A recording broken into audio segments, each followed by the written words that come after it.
Hello and welcome to the Street Crime UK YouTube channel. Please don't forget to like, share and subscribe. Today we look at how a judge and police have slammed a drugs lord whose empire came crashing down when he was pulled over in his Mercedes with £10,000 in his boot. Jordan Clements, 27, from Failsworth in Oldham, was raking so much money from his role as the head of a local drugs gang that he bought a £313,000 luxury holiday pad in Dubai and walked around with a £34,000 Rolex watch on his wrist. Mr. Clements distributed wholesale quantities of cocaine, heroin and MDMA from a safe house on Oak Road, Whitefield, while second in command Anthony Frost, 27, ran the city centre cocaine supply operation out of his £1,800 a month luxury apartment in the northern quarter. However, after a raid at a safe house and police pulled over Mr. Clements' Mercedes with his personalised BO55 number plate and with Mr. Frost and co-defendant Marcel Madden as passengers, they were brought to justice. And their scathing words for the gang from one of the city's senior judges as he handed the trio and two other men, Nathan Lee 31 and Mohammed Sawar 27, long prison sentences. Judge Hilary Manley told them before sending them down, this was a large-scale, organised and efficient conspiracy to traffic wholesale quantities of Class A drugs. Large profits were made, particularly by you, Jordan Clements, as reflected in your ability to enter into a scale agreement to purchase a property in Dubai and wearing a £34,000 Rolex watch. The judge went on to say that Manchester, like other places around the country, suffered from the blight caused by criminal gangs who profited from drug dealing.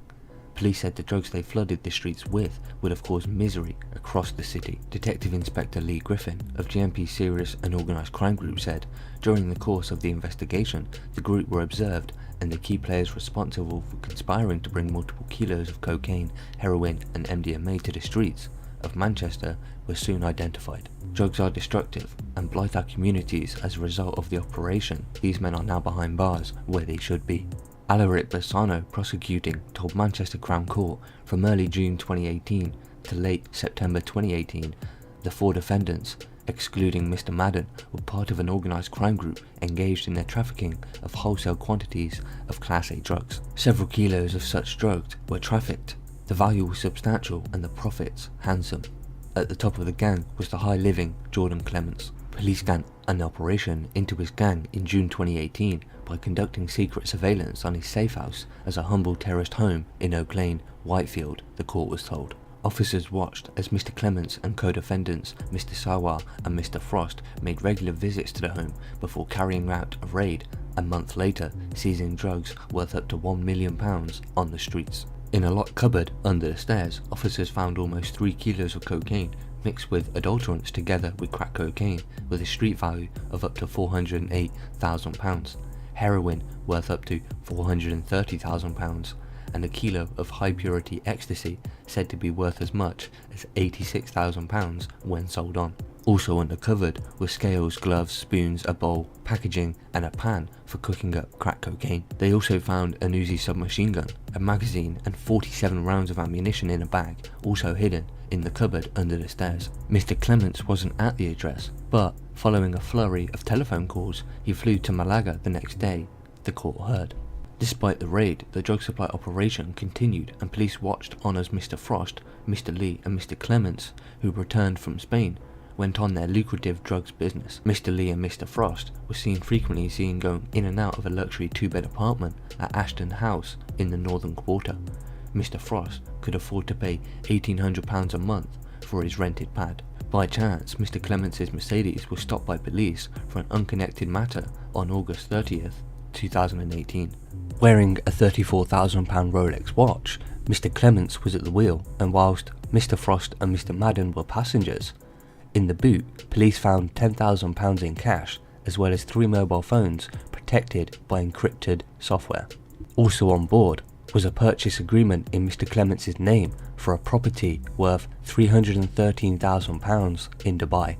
When police raided Mr. Frost's Northern Quarter apartment in September 2018, officers found a significant cocaine distribution operation, as well as £34,000 in cash stuffed in a bag and debtors' lists. They also found a knuckle duster and a BB gun, as well as a wardrobe full of designer gear worth £7,000 and a cash counting machine. When they moved to arrest the conspirators, police found that Mr. Clements had used 4 encrypted mobile phones, while they also uncovered 2 machetes and a baseball bat when they raided Mr. Madden's home in Miles Platting, as well as evidence of drug dealing.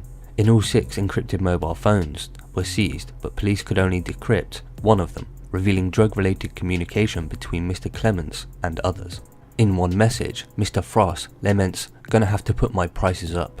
There is a discussion about wages and paper, the latter believed to be the slang reference to cash. A financial investigation showed that Mr. Clements had already paid 2 of 10 months installments for a £313,000 apartment in Dubai, while he was also shelling out £350 per month to lease his Mercedes. The Mercedes has a personalised reg of BO55NGR. Prosecutor Mr. Bassano said Mr. Clements was at the top of the gang's hierarchy, so the number plate was not mere bravado.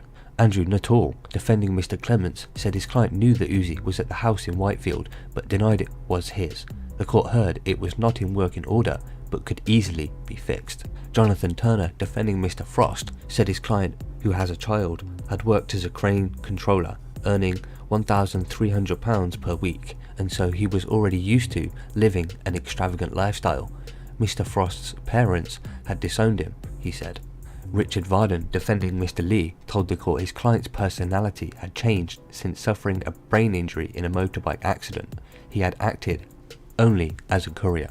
The court heard that Mr. Sawar and Mr. Madden had not enjoyed any of the trappings of the operation, although they had taken part. Mr. Clements, 27, of Byron Terrace in Valesworth, was jailed for 15 years after he admitted 3 counts of conspiracy to supply Class A drugs, possession of a prohibited firearm, and possession of criminal property.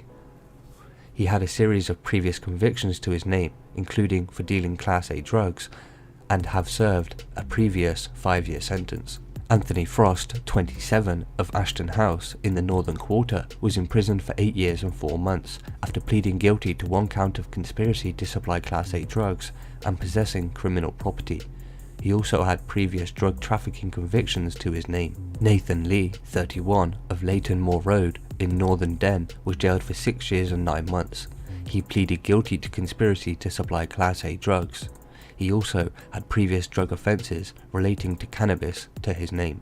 Mohammed Sawar, 27, of Enver Road in Crumpsall, was jailed for 6 years and 9 months after he admitted 3 counts of conspiracy to supply Class A drugs.